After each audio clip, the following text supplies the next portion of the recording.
So we don't teach our children anything. We want to know what you think of our parenting. Actually, we don't.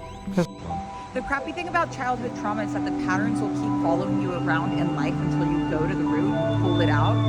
I'm slowly starting to learn that these internet companies sometimes know a little bit more about the internet.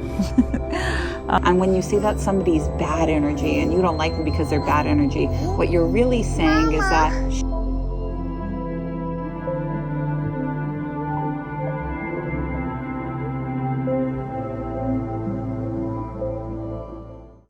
Hello there. I'm gonna be fixing this thing the whole time. It just will not sit, which is why I never wear it. Got kind of a spooky one today. Even if I don't manage to get it out by Halloween, the vibes are there. The spooky vibes are already there. Just the whole research for the past week for this one has been spooky for me, like on personal levels. It's like, I totally forgot that I knew that. It's like coming face to face with someone who years ago I would have probably followed. The New Age is a veritable smorgasbord of concepts, of systems, and of deities. Was watching Charlotte's Web the other night and realized that, wait a minute, this movie is probably why I know the word smorgasbord. I probably learned it from Charlotte's Web. Also, the word veritable. A fair is a veritable smorgasbord, smorgasbord, after the crowds have ceased. But specifically today, we're going to talk about sex magic, which I know next to nothing about, and Gurdjieff's fourth way, and mystery schools designed to utilize the system for enlightenment, which I do happen to know a little bit about from my past. I even have a book somewhere. Hang on, I have a book somewhere. P.D. Ouspensky's In Search of the this shadow here. In Search of the Miraculous. Get back to the script a little bit. But anyway, you are probably here because you find this lady, Mami Onami, kind of fascinating. You, maybe like me, saw that viral TikTok of her talking about unschooling her two children. So we don't teach our children anything. Everything that they learn is in response to either their interests or their questions. And you were probably like, I don't know. I was drawn in and kind of interested and a little bit fascinated in this person, finding out more about her and what she does on the internet. She gives me almost, if you guys watch anti-MLM content, and you did last year, maybe you remember a lady named Jessie Lee Ward who sadly passed away. I'm sad about it. I didn't like her grifts and stuff, but I still, there's something about her energy that, I don't know, she was easy to listen to. Mami Onami also kind of has like a vivacious, take up all the space in the room kind of an energy that is very easy to watch, easy to listen to. So the research was not hard, you know, listening to her. Even when I was disagreeing with her, I still just enjoy her vibe and her energy, I guess. So maybe you guys, you know, were thinking the same thing. That's what you're here for. You want to learn more about Onami, right?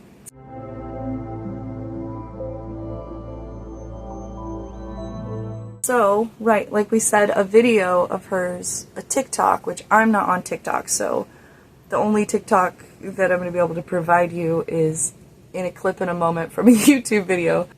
But we'll get there. Onami does have a YouTube. One of her TikToks went viral kind of recently. It was a little bit earlier, a couple months ago, I think, now, where she's talking about unschooling her kids, and she shows the evidence of how well it's working, just letting her son decide when to learn, what to learn, and when to practice things and stuff like that. So she shows this notebook that displays his brilliant spelling and penmanship skills. Okay. Here's a clip from Savvy Writes Books. She was previously an educator, and now she is an author who has a series about shelter pets that actually 10% of the proceeds goes to real-life shelter pets, which I think is awesome. This clip, she's talking all about unschooling and her opinions on it. You should really go watch it. It's an excellent video about unschooling itself and the issues of it from someone who was an educator. And who still is, in a way. You don't teach them to read, you don't teach them to count, you don't teach them their letters, you let them learn through experience, which in a lot of cases leads to the child not learning anything at all. Let's start with probably the most egregious unschooling influencer on TikTok right now, Miss Mami Onami. Onami is an influencer on TikTok with over 200,000 followers. She wants to sell you a book called 9 Lines, The Initiation to the Enneagram, which is all about, I don't fucking know, I can't understand it, and I am someone who learned how to read.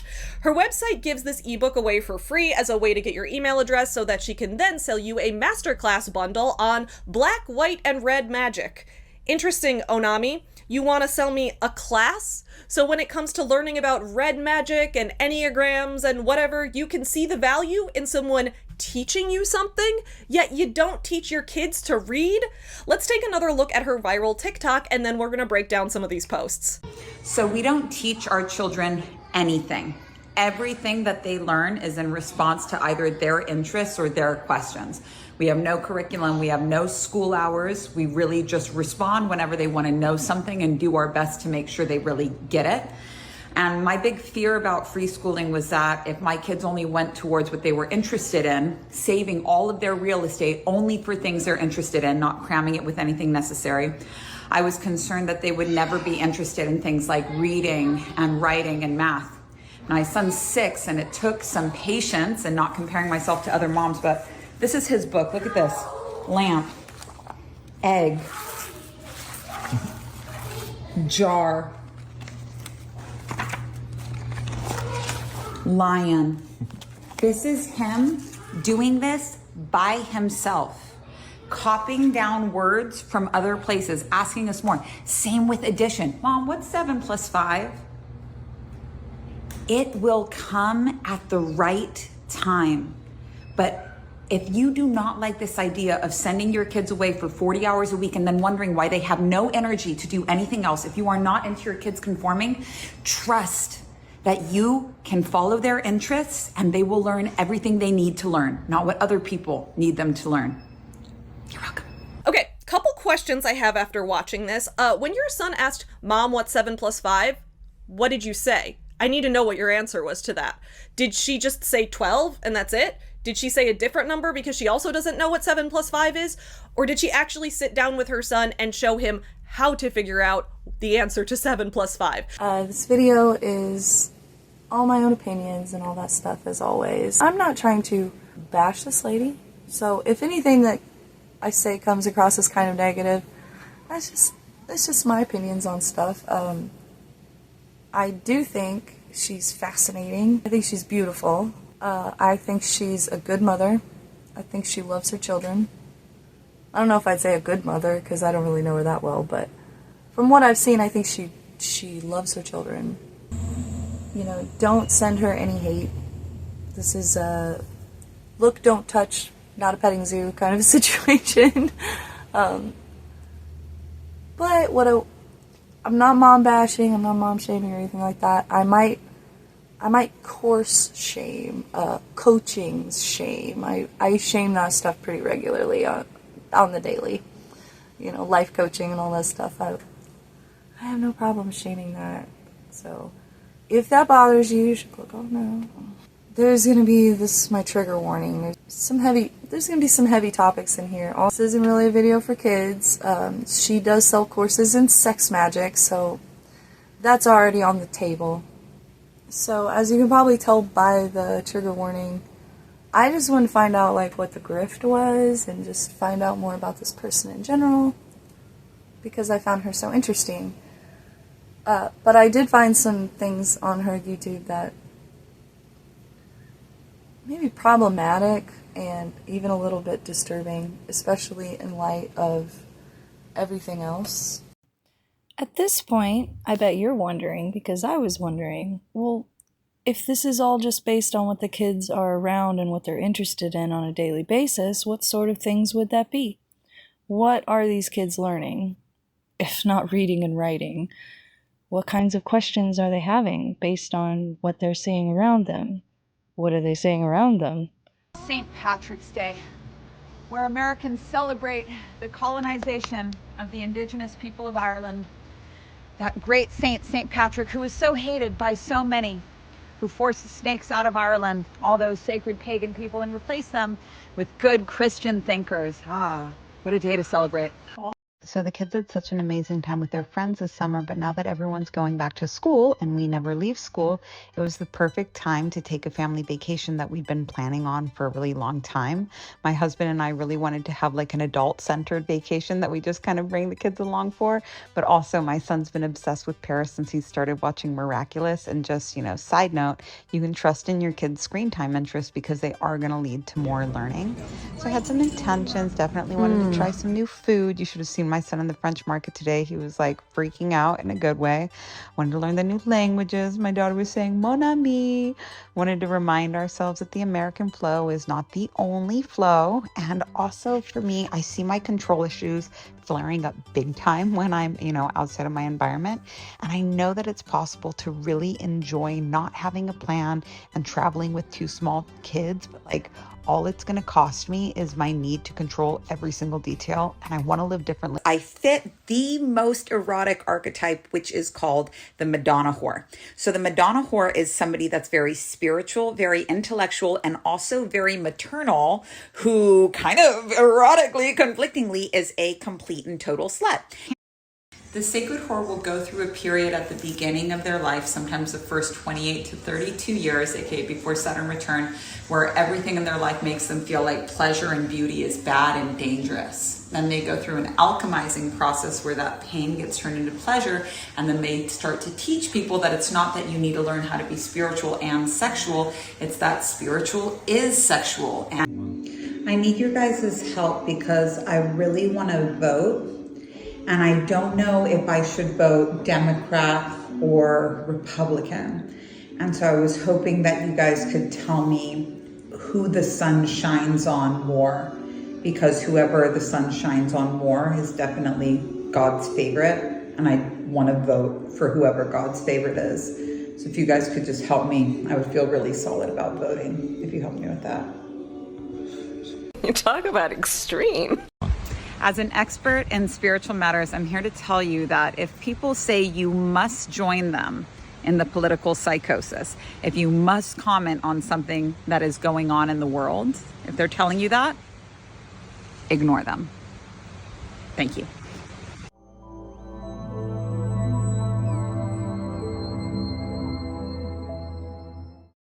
The products. Girly has products. Like a book called Fuckless on Amazon for $11.99.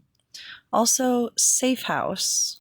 I think this is like her all-in-one spiritual business, coaching, workshop, all smushed together smorgasbord. Ha, I used it again. It's a veritable smorgasbord. She'll take you step by step and level by level and leveling up your life. And here's the autoerotic wealth. Here's some other courses. We see a lot of stuff about Gurdjieff and the fourth way. Oh, looky there, an affiliate program. One-click access to everything. It reminds me of Growth Day. It's normally $2,000 a year. Oh, it's only $2,000 a year. Look at those classes. Is it for everyone? Yes, every workshop on Safe House is objective as opposed to subjective, which took years and a lot of esoteric initiation to do. Every workshop aligns with a mathematical process. What if I run a refund? She says, nope, sorry. And There's all of her courses on her website.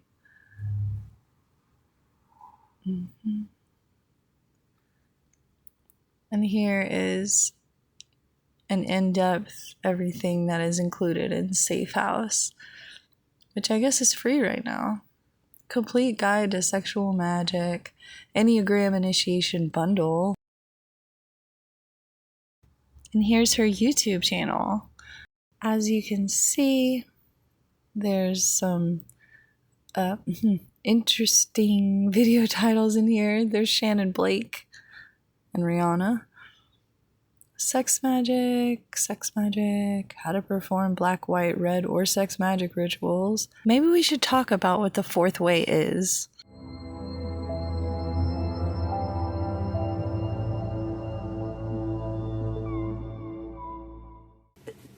This guy was a follower of Gurdjieff, and the subtitle is Fragments of an Unknown Teaching. So it's like the things that he learned from Gurdjieff while the man was still alive, and it's kind of his own little... This book was... It has a foreword by Marianne Williamson, if you know who that is. That should tell you something. But here's a good example. You can see these diagrams.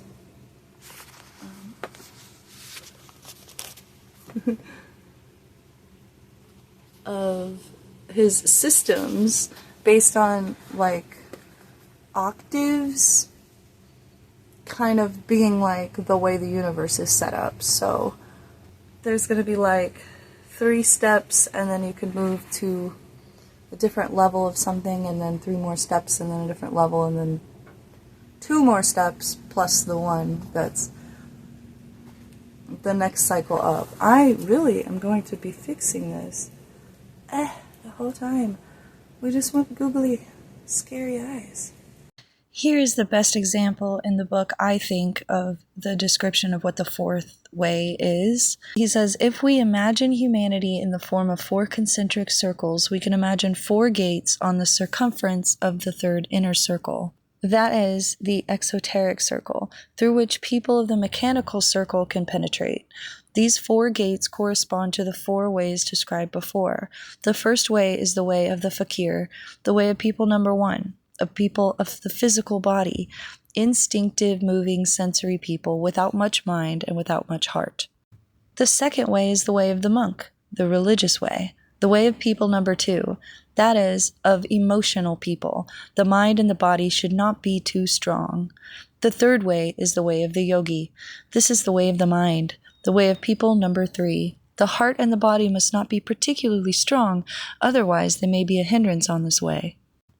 Besides these 3 ways, yet a 4th way exists by which can go those who cannot go by any of the first 3 ways. The fundamental difference between the first 3 ways, that is, the way of the fakir, the way of the monk, and the way of the yogi, and the 4th way, consists in the fact that they are tied to permanent forms which have existed throughout long periods of history almost without change. At the basis of these institutions is religion. Where schools of yogis exist, they differ little outwardly from religious schools, and in different periods of history, various societies or orders of fakirs have existed in different countries, and they still exist. These 3 traditional ways are permanent ways within the limits of our historical period. 2,000 or 3,000 years ago, there were yet other ways which no longer exist, and the ways now in existence were not so divided. They stood much closer to one another. The 4th way differs from the old and the new ways by the fact that it is never a permanent way. It has no definite forms, and there are no institutions connected with it. It appears and disappears, governed by some particular laws of its own. The 4th way is never without some work of a definite significance, is never without some undertaking around which and in connection with which it can alone exist. When this work is finished, that is to say, when the aim set before it has been accomplished, the fourth way disappears. So I was just added to a mastermind for people making like a minimum of 250K. And at the same time, one of my videos on free schooling is going viral. So I had like 1.5 million people watching this video about free schooling, and the comments are just going crazy. People are like, oh my God, they're doing this thing. And I was thinking, man, like, I wonder where all my like unschooling parents are at. But in this mastermind of everybody making like a lot of money on terms they really like, all of the parents are unschooling their kids. And I was like, this is so validating for me, because I want to take like life, education, parenting advice from people that have actually succeeded. So Tesla was a scientist, an occultist, and a master numerologist. And in these spaces, you're never expecting to just write something 3, 6, and 9 times and it'll just work like magic. That's not how magic works. And in these circles, maybe not on TikTok, but in these circles, it's really well known that the 3, the 6, and the 9 are magical numbers and represent the law of 3, which is a fundamental law of creation. And that when you identify what the 3, passive, 6, active, and 9, neutralizing forces are in any goal or any creation, the rest of the steps are the same, and it really is the key to the universe. We've all heard the story of the man, the boy, and the donkey, where a man, a boy, and a donkey are walking into town. The man's riding the donkey, the boy's walking alongside, and someone yells at him, oh my God, how could you make your boy walk like that? He says, oh geez, sorry. So he gets off and puts the boy on the donkey. And then someone else yells, how could you make the old man walk like that? By this time, they don't know what to do to please anyone. They're like, should we just pick the donkey up? And then people are like, this is animal torture. How could you do this? So everyone everywhere has a different opinion of what's the right thing. But here's the real question. Who in this situation is wrong? Everyone everywhere thinks they're doing the right thing, and they are fighting the fight that feels right for them. So you know you have a block in the solar plexus if you are chronically plagued with anxiety. No one anywhere owes you anything. Not an apology, not better behavior, not more understanding, not better parenting, not being nicer to you at the grocery store. You're not owed anything, not for anything. And when you can take responsibility for all areas of your life, that's when you're going to start getting results. Because everything that you feel other people owe you, you did the exact same shit and you don't want to see it. Because to articulate what you don't like about them is to realize you do the same thing. So you have to say something vague like, oh, they're bad energy, and delay your spiritual growth for that much longer. So the belief that if the world was more filled with people like you, it would be a better place to live is a core symptom of being stuck in the exoteric. Thank you. I said it before, honey, and I'll say it again. They're not your type.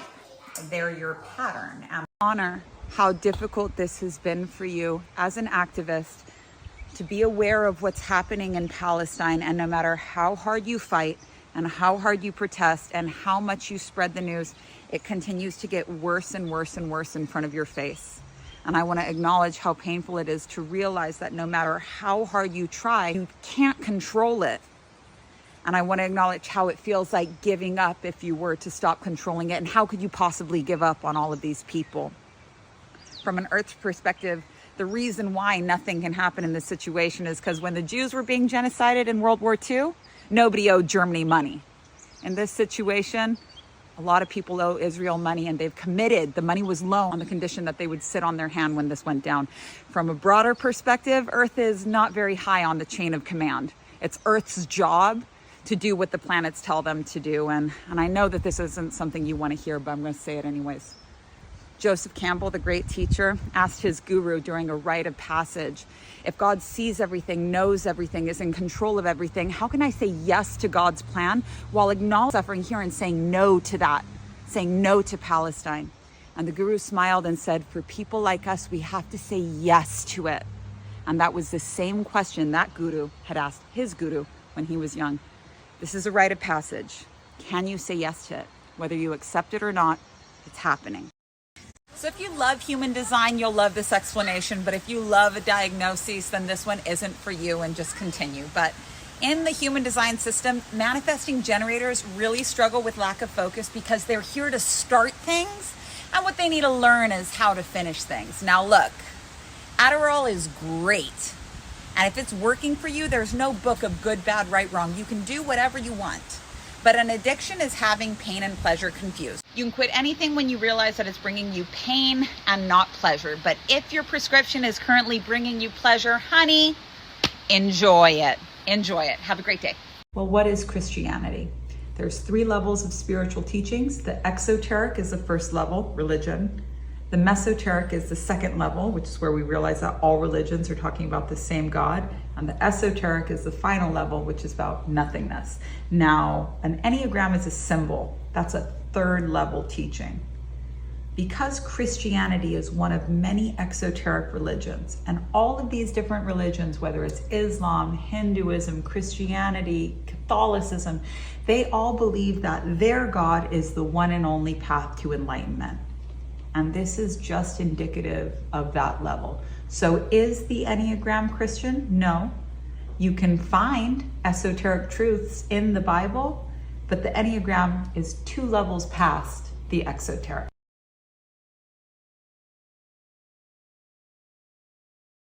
Manifesting really doesn't work. Why do so many people teach it? Manifesting doesn't work because wishing is not doing.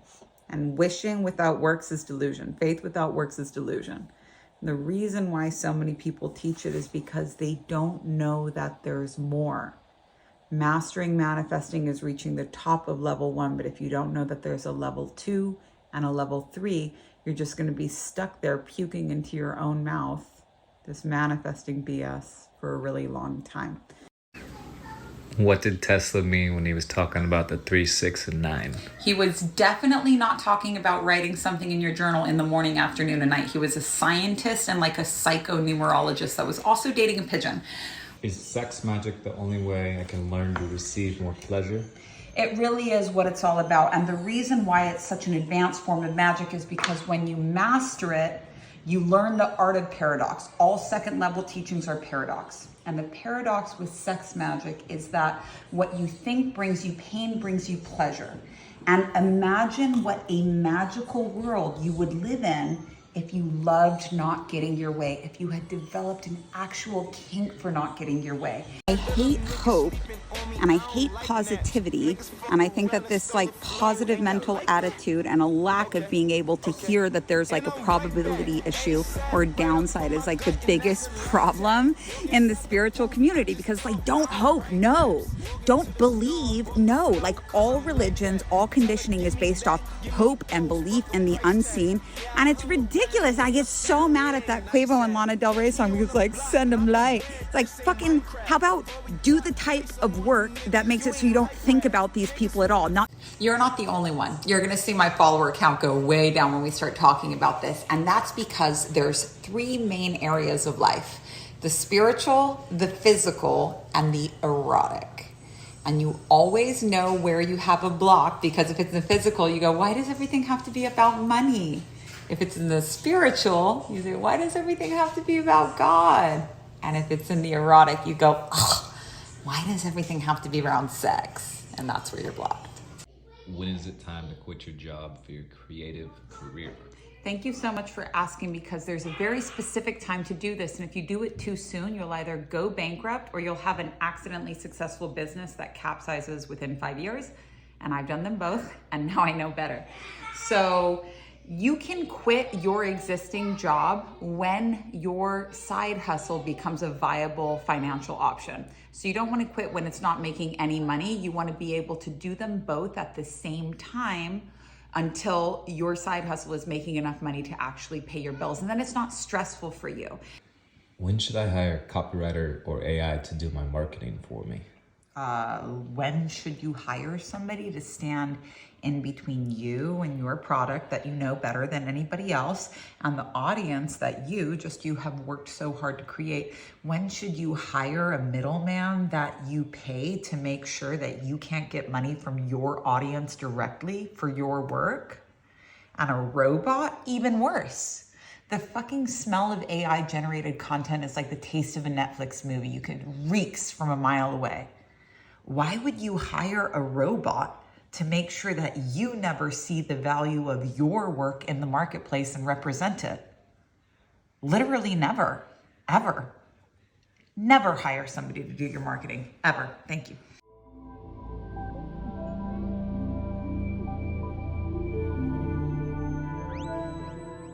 baby. So, as you can probably tell, we have an outfit change. I can't talk. An outfit change.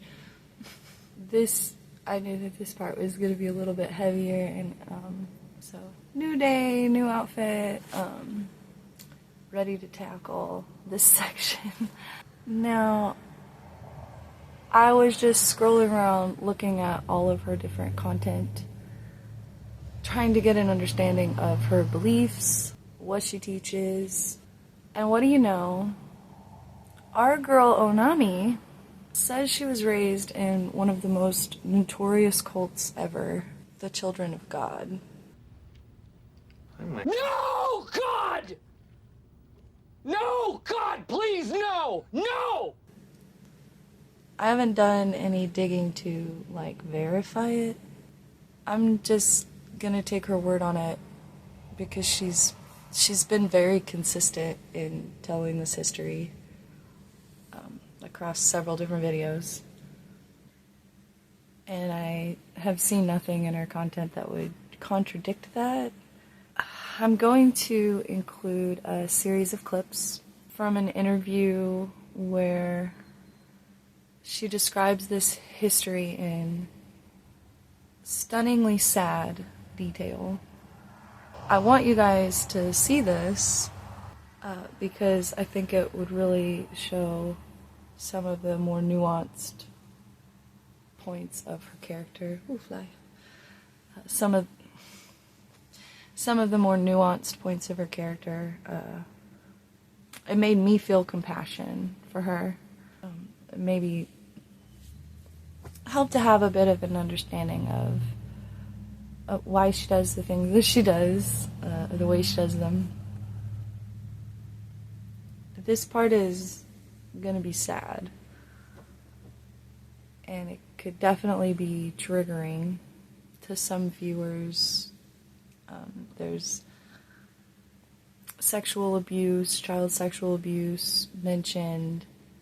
There's just plain old bad parenting. There's cult trauma, so maybe if you're not in the right headspace for this right now, maybe just click off and come back later when you're. I had to film this on a different day just because I was like, I can't handle all that. I will put a timestamp here so you can skip ahead if you want to. My name is Onami, and I was born a Holly, and I was born into a cult called the Children of God in 1987 in Brazil. And at that point, they had just changed their name from the Children of God to the Family. And the reason why they changed their name was because they had started to develop a reputation for rampant. And by rampant, I mean that it wasn't something that was going on behind closed doors. It wasn't something that was a secret in any way. It was a pillar of the literature that they distributed throughout the cult, which was required reading for everybody for 2 hours in the morning. And so while the Children of God had started off as like a very evangelical, chaste, the sexes, whatever the word is when it's not co-ed, it had started as that, but it had started to drift into a full-on cult with children at the center of it. And so what they did right in the year before I was born was kind of just like sweep it under. Okay, now we're going to talk about something different, and we're going to change our name to the Family of Love. It's only from hearing quite a few stories that you start to realize that, what were constants in all people's experiences. A lot of times teenagers were sent away, like 12 and 13 teenagers sent away to go and live in like these school homes or these training camps. I always grew up in big homes, but without my family for the most part. Some of my brothers and sisters were there, but it was always kind of a drift. My parents had notorious arguments, and so they were actually like split up by the leaders of the cult.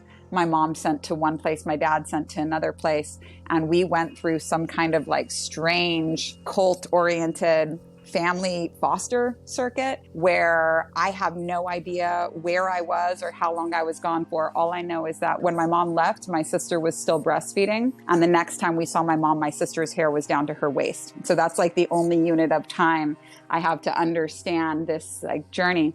But in every home, no matter where you went, the schedule was exactly the same. So, bunk beds stacked 4 high all the way up to the ceiling, kids everywhere. But someone comes around and sings you, a wake up song.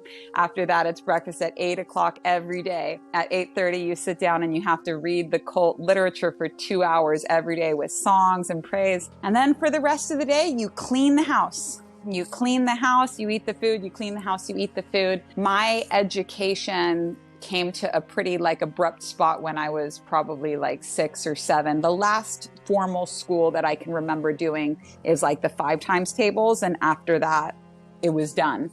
And so it was definitely very different, not just in the way that the average day was structured and the thing about living in a commune is that anyone older than you can discipline you. Anyone older than you is a boss. If they're 2 years older than you have to listen to them.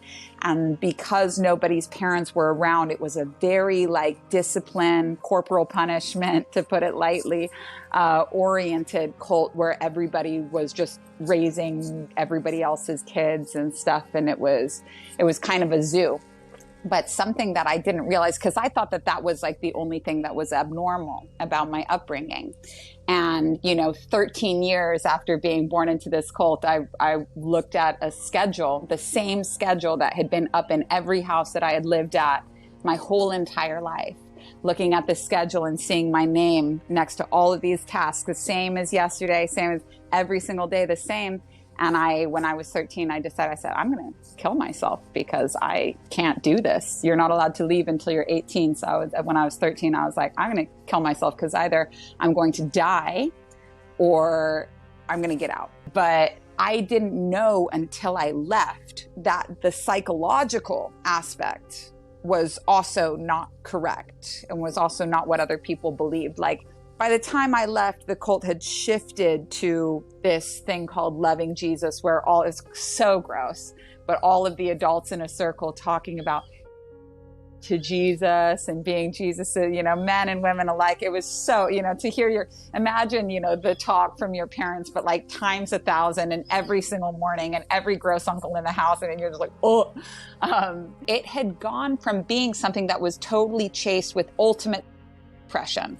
And that was the cult that my parents joined. My parents didn't join some, free love hippie thing. They joined what they thought was Bible camp. And the leader of the cult had been abused as a child by his nanny. And so I think that all of that oppression just came exploding out. But then they would get in trouble for it and try to cover it up, but it was still underneath everything. And so when the culture, if we just imagine it like a sourdough starter, if is the culture, then it's going to ferment everything that it touches. And luckily that having with Jesus movement was a wake-up call for a lot of people, because they were we're saying that we're not a cult and the only thing that matters is Jesus, but now we're having with Jesus. This is a little bit iffy. So I knew that that side of things was not true, but I did not know that the rest of the world didn't believe that a doomsday was coming. My entire life was spent in spiritual preparation for the end times, which they said was coming 93, 97, Y2K, all of these different doomsdays that I lived through. I didn't know that wasn't true. It's one thing to know about it consciously, but when something is unconscious for you, you don't know that you believe that. And so all it took was a little trigger here and there, and I would immediately descend back into the same thinking that I had been so conditioned to believe as a child. Not only was my living situation abnormal, but my psychological situation was very abnormal. First, I need to say that how it got laid down in the first place was through a lot of repetition. So every single day being told things they're going to line all of your family up and you're going to have to choose which one of your siblings will live or die, or they're going to have to choose if you're going to live or die. And they would show us these like end time videos, really graphic, like, and I was just terrified, you know, because a 5-year-old should not be watching that. And so every single day it was hammered into us that like, this is what's going to happen. And on top of that, there was like a constant spiritual evaluation as well as punishment if you were deemed like spiritually unfit. So there was always like a double, if you were doing something, you know, thinking at all or asking questions. And I was like a very curious kid, and I got in such trouble. And so I left via a suicide attempt when I was 13, and I got excommunicated. And I entered a world where I was going to need to make some money like really fast. I was put on a plane with $5 to go from Mexico City to Tijuana. My dad was somewhere in upstate California, and he was going to be leaving to go to South Africa. And so he was basically like, look, if you can get yourself over to South Africa, if you can, you know, take care of yourself for a few months, once I get set up there, you can come and live with me. And I had my older brother as well, who was getting left behind by my dad. And he was just 2 years older than me. And so I immediately just put my head down and got to work. I knew how to make balloon animals because that was like one of our fundraising methods. But I would go and stand at the mall in California all day long at the sweet factory and make for 12 hours and make balloon animals and sell them for $1 until we saved up enough money to get to South Africa. And when we got there, my dad's like, I'm leaving. And we did the same thing over again. Oh my gosh, what was it like for me leaving the cult and entering the conventional world?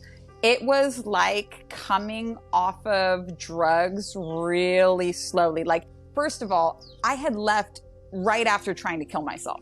And for a 13-year-old to try and kill themselves, making a very serious attempt at trying to kill themselves, I was just excommunicated. There was no sympathy from my parents. There was no sympathy from my siblings. I was put on silence restriction, wasn't allowed to talk to anybody in the cult until I was excommunicated.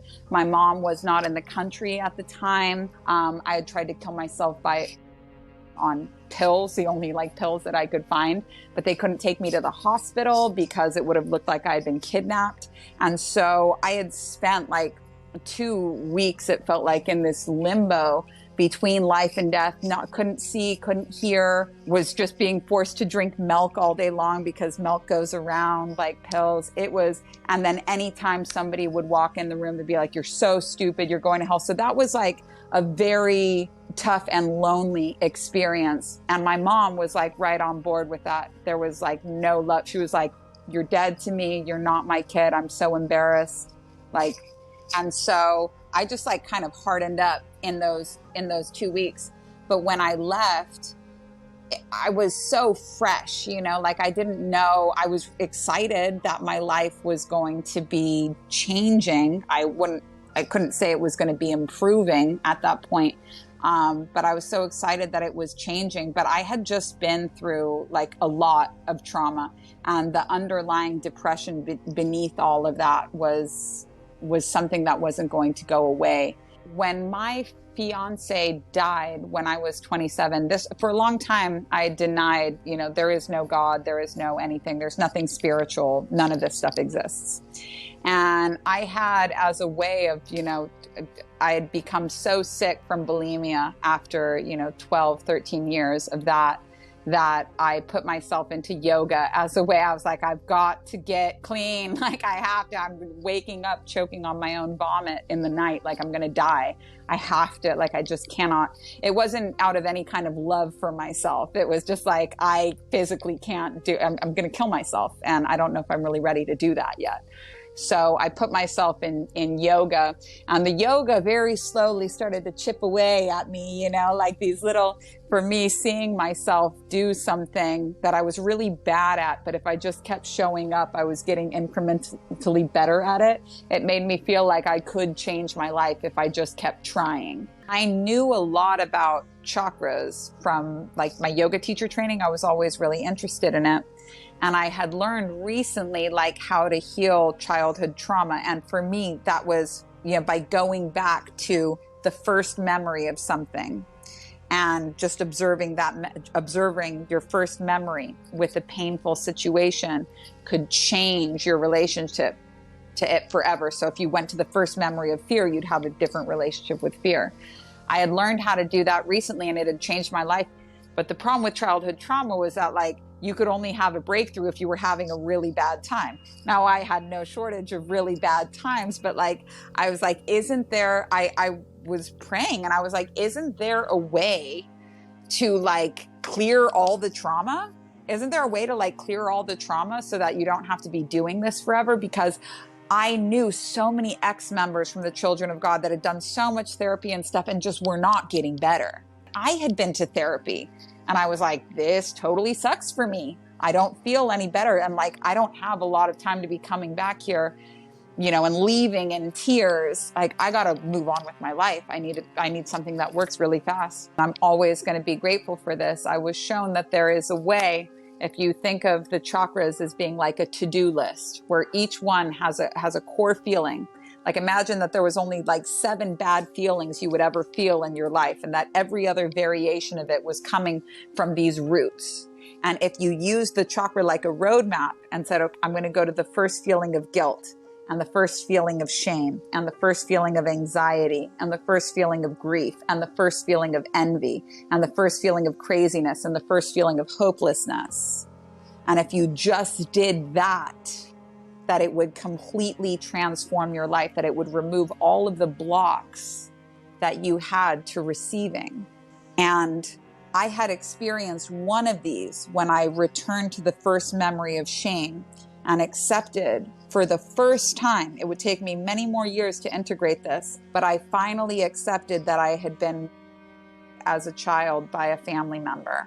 And that it was not, even though there was no evidence bag and no cop being like, this happened at this time, therefore it's real. I knew, and I couldn't run from it anymore. But the second that I accepted that, by recognizing the feeling of shame as it was at the surface level of my life and tracing it down to the beginning and returning to a memory that I didn't even know I remembered.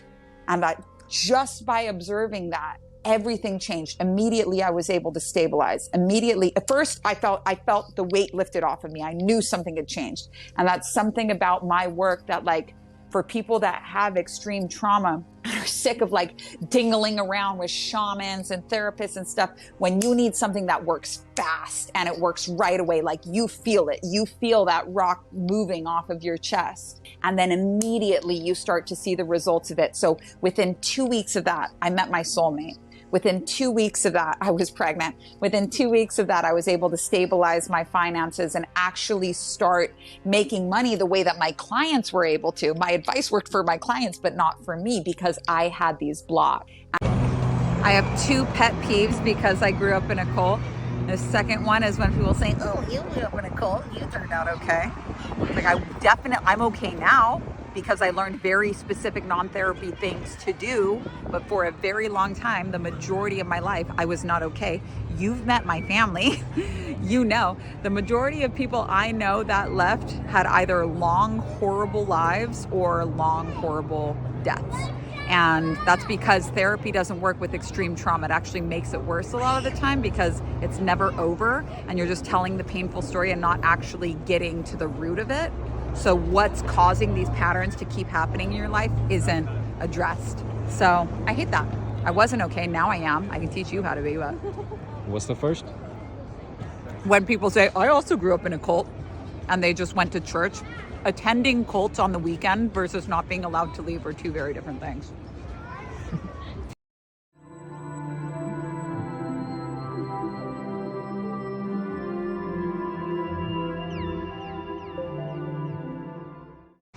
The crappy thing about childhood trauma is that the patterns will keep following you around in life until you go to the root and pull it out. But it's like, even if other people aren't doing it to you, you'll do it to yourself. So there's this pattern of like unconscious self-sabotage. You get a great job, you sabotage it. You pick a fight with your partner out of nowhere. You leave them before you can get dumped or fired. And it never stops. And so there's this experience of like, no matter how hard I try to outrun the past, no matter how much medicine I take or how much therapy I do, it always comes back to haunt you. I have never resonated with the words letting go. I don't think I've ever let go of a damn thing in my whole life. And people that aren't really like aware of the rest will be like, well, what do you mean you'll never let go? And I can't let go of things. I haven't been able to let go of these like inherent parts of my personality. All I've been able to recognize is that they're there and to no longer let them run the show. Thinking about what Mami Onami has lived through, the fact that her parents completely failed her at everything in every way. She didn't have a stable home or family life. They didn't make sure she had an education or even a realistic worldview. She was exposed to sex at an incredibly young age and even forced to do it before she was old enough to even understand what was being done to her. They neglected her completely. So why did I name this section The Cycle? Because while watching her family-style vlog videos, I see echoes of all the things that she mentioned about her own parents, like the worst things that she mentioned about her own parents. I see little things that look familiar. Dad, what's going on with you? I just need to do something. Well, what's happened to you? I got bit by these tiny ants all over my balls and my gland. Daddy. Oh no. So itchy. Really? Yeah. Well, you want to put them in yogurt? I've heard that mouths help.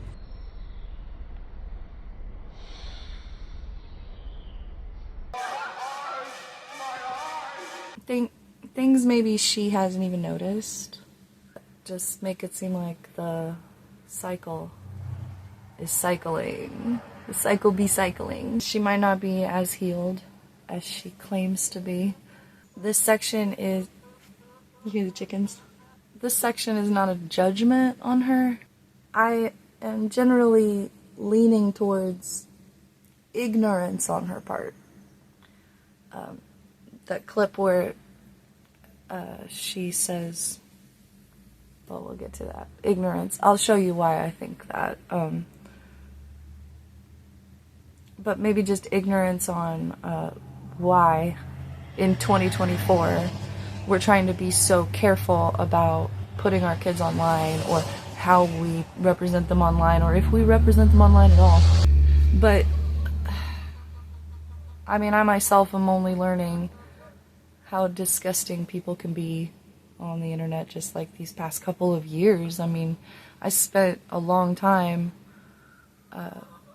never really thinking about it, you know, because normal people would never even imagine or think up some of the gross shit that really disgusting people out there are doing. You know, and so I've chosen not to put images and stuff of my kid online for that reason, but up until my blissful ignorance was wrecked by knowledge that I needed to know but didn't want to learn, that was hard to listen to, hard to face. But when I learned that, I was like, yeah, we really need to be really careful. And so I've been like low-key side-eyeing every family like channel or page on social media, like side-eyeing Ruby Frankie for years, and then look where she's at now. I mean, so there's a lot of problems inherent in the family vlogging space of, you know, even if it's not content that can be used in gross ways, what if it's content that just exposes too much of your child's personal life? When they get old enough to understand, you know, or face some of the repercussions of that, you know, what are you going to do? Are you going to go back in time and take it off the internet? You can't. The internet's forever. So, yeah, I guess I'll just show you this vlog that she put up that, oh God, there's so many moments that, you know, maybe I'm overreacting, but I would rather overreact than the opposite, which would be like completely just ignore it, because I just know too much. You know, I have the burden of this knowledge. No, I'm just kidding. Well, I mean, kind of. I kind of do have the burden of knowing that there are sick fucks out there who would love to take images of your children, you know, eating or hanging out, swimming with you naked. Just watch, you know, I'll show you.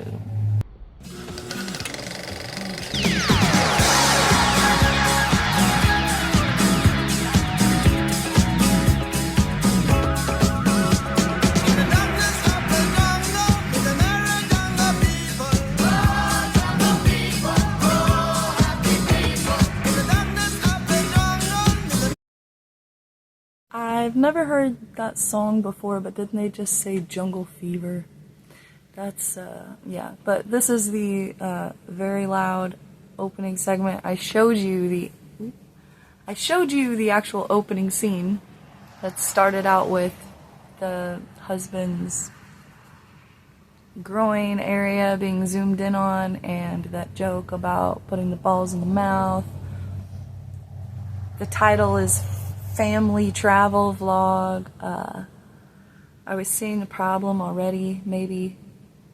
It startled me, to say the least, and then this whole opening segment here, this intro, really sets it up like it's going to be a family vlog, right? Like your just typical wholesome family content.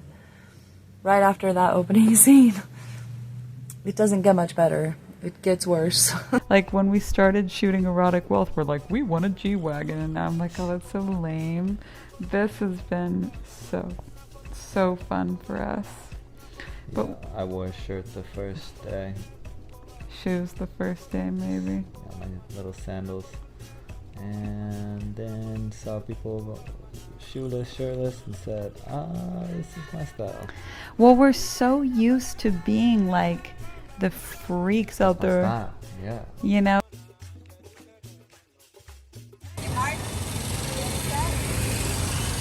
Wow. She's a big jumper.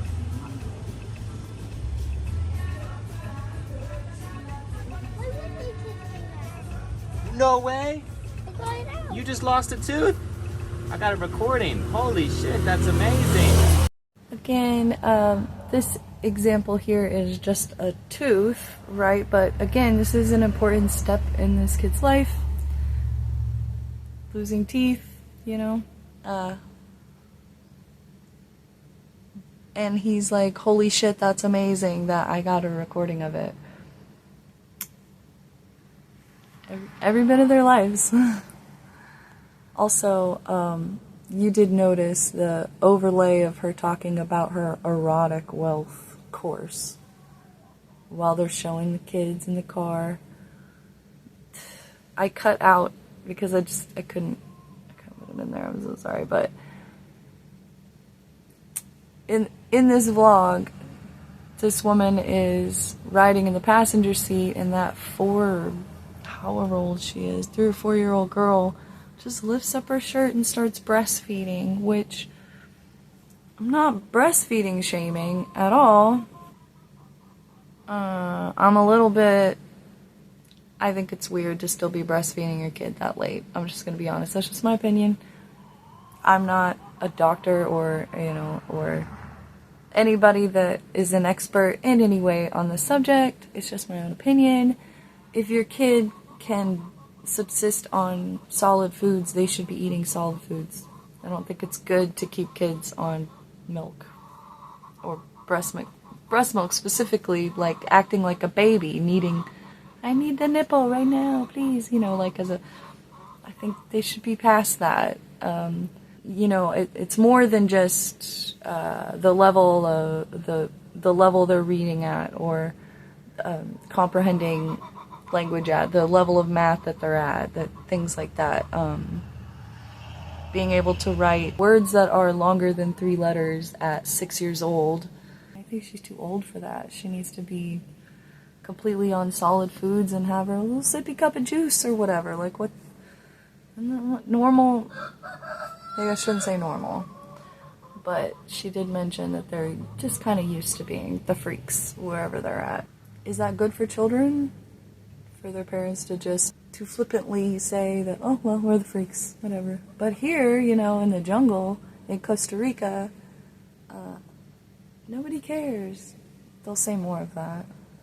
Congratulations, my boy. People being like, wait, why do you have your shirt off? Or like, why are you dressed like this? Or, like, Pulled up to a 5-star hotel in my shorts with no shoes. Yeah. In Little Rock, Arkansas. That feels like so long ago. I remember when we walked into that hotel, I was like, let's tell them we're travel vloggers and get a big deal. And there was like nothing. Oh my God, so much has changed between that trip and this trip. Because that trip, that trip was so stressful. When we first started out on the road. Okay, couple of things that at least I thought while watching this. Do I care too much that she's just like twerking it right in front of her children and God and Beyonce and everybody? Not a whole lot. I mean, it's just dancing. The zoom in, again, there's always the zooms and the zoom ins. The camera pan in or whatever that's called. But it is kind of a little bit hinting at this, what I've been trying to hint at, which is that it seems like these children are surrounded by sex, talk about sex and sex magic and sexual energy, and then now there's the twerking and stuff. But no, you want to know what really got me about this scene? They're just letting their children just climb all over this hotel furniture, these little small children climbing up on this furniture and stuff, and just like, there has to be some boundaries, right? There has to be some kind of a, hey, get off of that. But he had just said, if you were listening to the voiceover, the dad there just said that he walked into the hotel lobby in a pair of shorts and no shoes, and I don't know why that bothers me so much, but I would not have let my child do that. I would have been like, no, get down, you could get hurt, and then everybody would be, you know, scared and upset and all that stuff, so we don't need it. Keeping the kids placated on the road. The kids want mommy before we get in the truck, all during the truck, when we get out of the truck, and then there's like dinner to put on too. It was fucking horrible, and I don't want to do that again. And even when I look at like the footage over these weeks, I'm like, oh man, like just so much cooking, like not really being able to get out of that, those routines. Like it's like, okay, let's immediately stock up on groceries. There's so many restaurants around us, but yeah, we really lucked out like that. Yeah, but we get into a routine, and all the food is good and stuff, don't get me wrong, but I have no words. Well, I have words. They're not very nice words. I should think about how I want to say the words. First off, this was clearly when they were younger and the little one was still a baby, an infant, just playing with like beans and water, it looked like dry beans or something, and just eating them. I don't know, maybe it wasn't, I don't have the best eyesight in the world, so maybe that's not what it was. But then you walk into the kitchen and the little boy is like about to cut his freaking fingers off, and I don't know if anybody else like was this really got me. That was hard to watch. I was so glad when it was over, but then when it was over, it was the baby's like in bed, like playing, I guess, as children do. The reason why it made me so uncomfortable, I think, when I saw this part was because of this. Why are you laughing? I call this move when you're having a great time up here, but you get interrupted by your kids. I call it Charles Darwin because it's like the evolution of madness.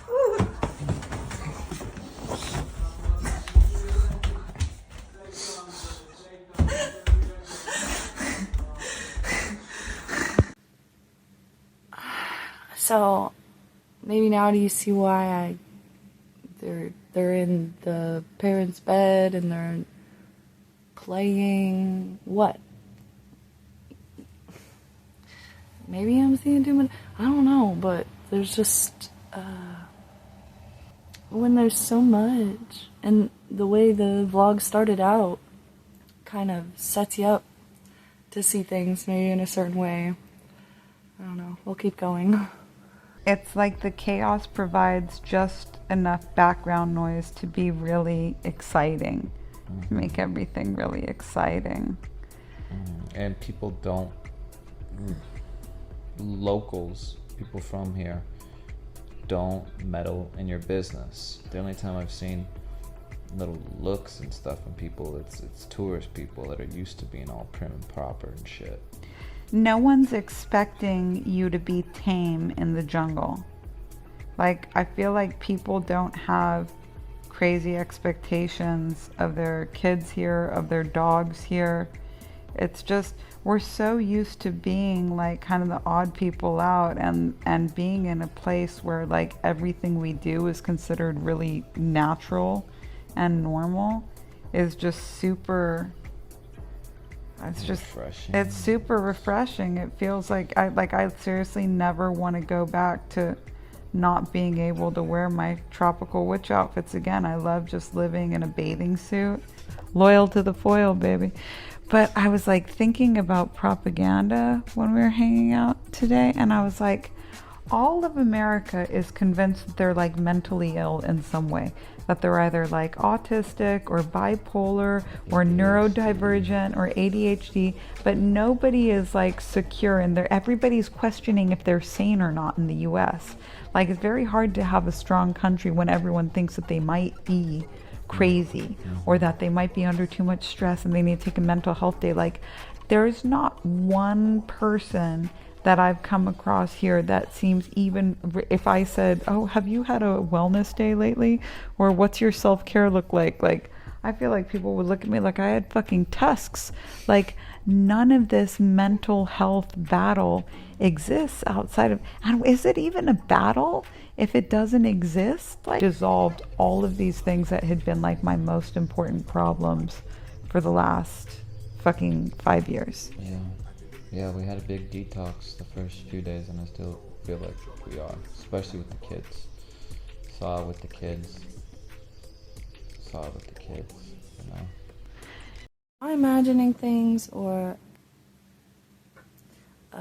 those look like rotting baby teeth to me. I could be wrong, it could just be the lighting. Maybe it was what she was eating. But it's the only time I really saw them in the whole video, so it makes me wonder. I'm just asking a question. If they are, I hope we're not under the impression that you can treat baby teeth however you want because you're going to get adult teeth later, so they don't matter. That's not true. Okay, now that I've said my little public service announcement that nobody asked for, like most public service announcements, that's a lot of naked kids in this vlog. That's a lot of naked kids. That boy just stands up in the background while she's talking or whatever. And, you know, I'm gonna blur it, but they didn't blur anything. There's nothing blurred in this entire video. Nothing. Yo, you know what I just realized is something that I haven't seen here, except for with that one family that was on vacation, that I used to get every time I left the house with the kids, is always like the parents, like from parent to another, you're like, oh, you know, you're like saying how you doing to another parent, and they're like, oh, you know, kids had a sleepover, so like not fun, just like trying to get through the day, right? Like this like kind of bullshit camaraderie between parents where you're like, isn't this so hard? Yeah, this is so hard. Isn't this so terrible? Like, yeah, this is so terrible. And stories. Here, people don't really make comments about having kids at all. It's just like, there's our family. You see 3 kids on a motorcycle. Yeah. And you see parents with like fucking 6 kids, and nobody's complaining about the kids. And something that I really noticed a lot is is the dads with the kids too. I see a lot of dads with their kids, putting their kids down for naps on, like, you know, the side of the road, like putting a lot of dads with the kids, a lot of dads with the kids. So what I might entertain our watchers, or might ask our watchers to entertain the thought of, is like, what if someone told you that all of your problems weren't real and that they were like specifically first world problems? I think if somebody told me that when I was living in New York, I might be like, yeah, you know, but I live in a first world, so yeah, I would say, I might have a laugh about it, but I'd be like, I live in a first world, so. 2 weeks ago. I mean, I remember right before we left, I said something like that. We were talking about something. I was like, none of this shit matters. But it still sort of did at the time. Yeah, well, that's what I mean, is like, you can't really comprehend it until you take yourself out. yeah, because I'd be like, yeah, I'm sure over in Costa Rica. Things first, that's like totally if you're listening to what she's saying, the toxic side of the new age, where you just ignore your problems and they go away. Like, if you focus on it, you're just gonna make it bigger and worse, so just don't focus on it and it will just go away. Which is funny, because in that other clip she's like, it's just gonna work like magic, which magic doesn't work like that.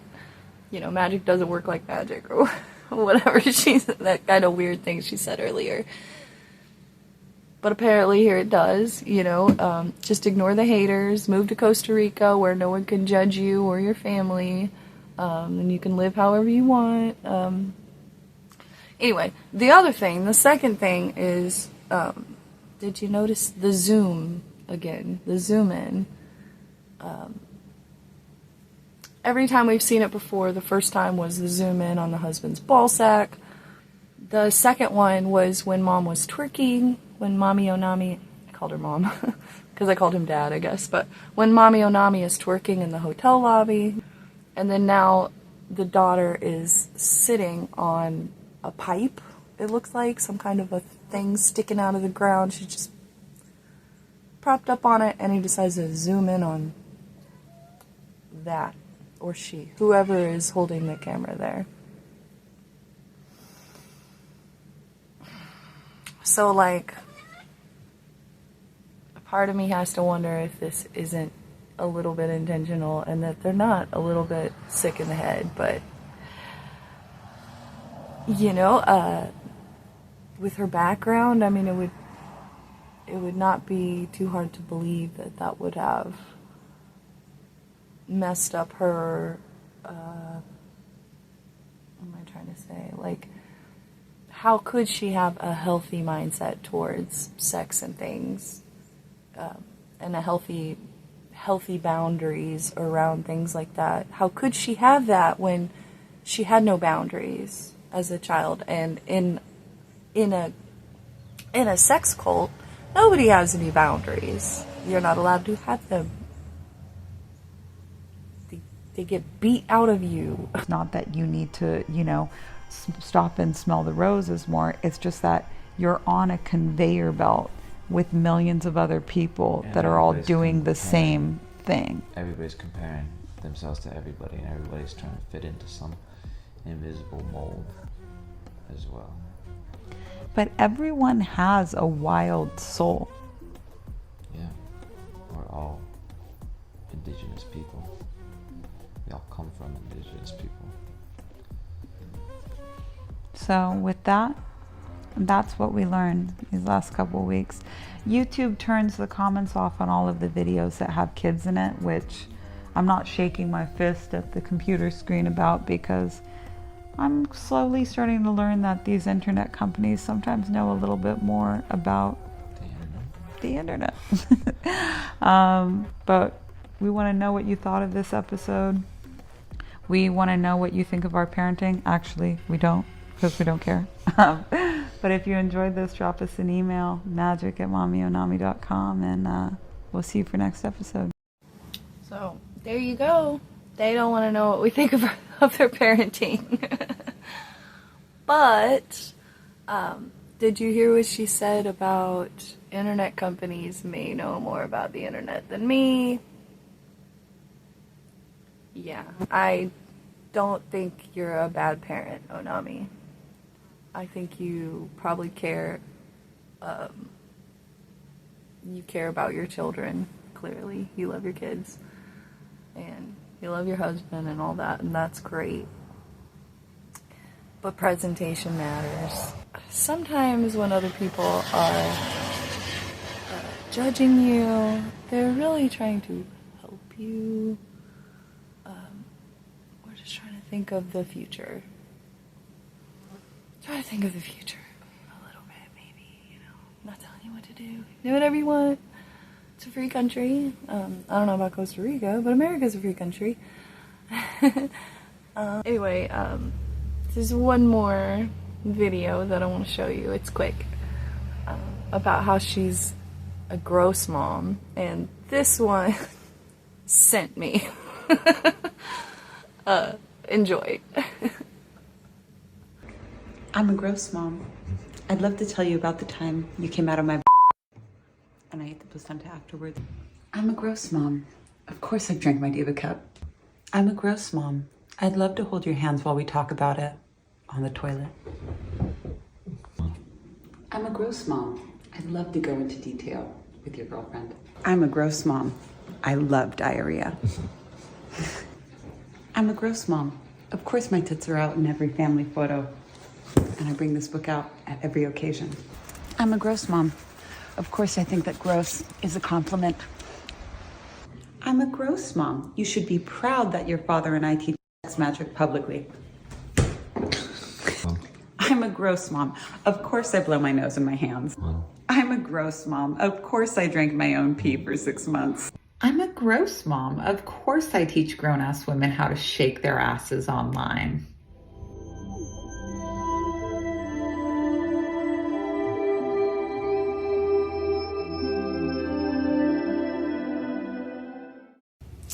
So, my conclusion, I think she's a good mom who loves the shit out of her kids, but maybe she doesn't understand how, like, naked images of them and videos of them, or scantily clad images of them with stuff dribbling, food dribbling all over them or whatever, like, maybe she doesn't understand how things like that can be used online. She said in that vlog, you know, maybe these companies know more about the internet than I do. Maybe, yeah, maybe you should educate yourself a little, or maybe you have, and that's why you haven't posted another family vlog like that. I don't know. But I also don't agree anymore, to give credit where it's due anymore, with her belief system.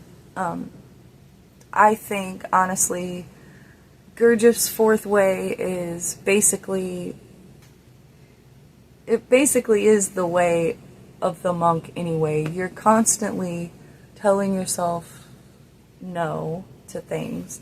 You're constantly battling inside yourself with the real you and this spiritual you, battling all the time.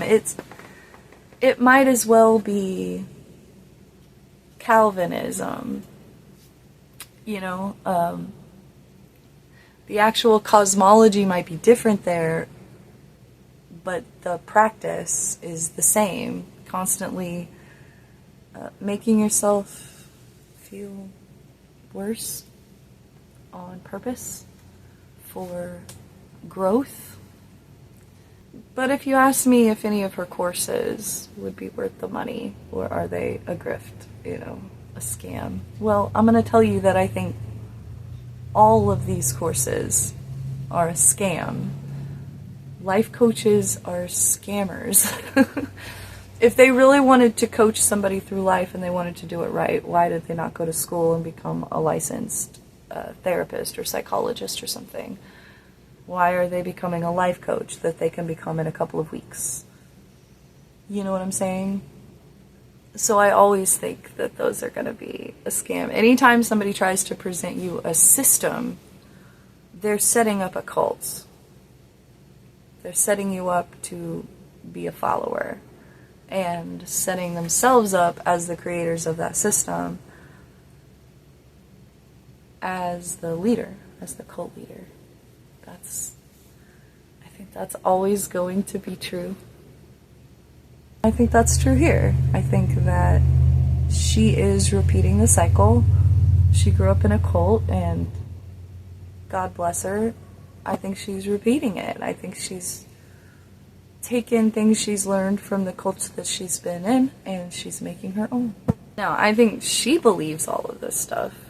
I'll give her that. I think she definitely believes it, believes in it.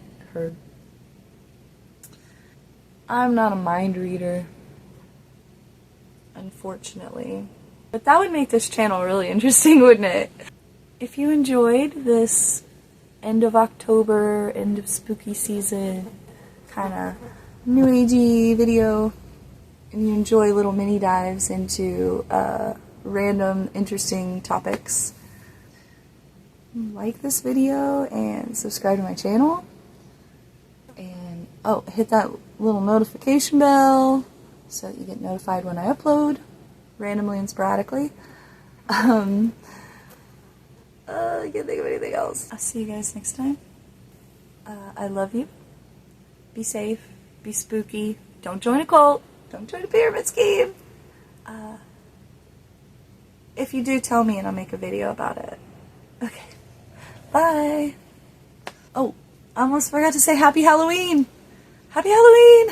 For anybody out there, like on an addiction journey of any kind, like, you will get through it if you just keep trying. You don't have to start at day one every time you, like, once you make the decision to heal, like, you are healing every day. Just no feeling is final. Just keep going.